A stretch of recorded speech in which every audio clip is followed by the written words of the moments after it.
પ્રયાગરાજમાંથી આજ નવમી અમાવસનું સ્નાન કર્યું। આજે મેં બીજી વખત કર્યું, વહેલું સવારે કર્યું હતું અને અત્યારે પાછું સાધુ સંતો સાથે કર્યું।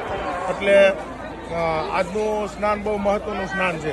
આજે એટલી બધી 10 કરોડ જેટલી ભીડ છે, પણ આજે અમને 2 વખત સ્નાન કરવાનો મોકો મળ્યો। જોકે બધા જે અફવા ફેલાવે ભીડ છે, પણ એવું કંઈ છે નહીં। આજે આ બાજુ જુઓ, આટલી ભીડ છે છતાં આ બાજુ આટલી ભીડ છે।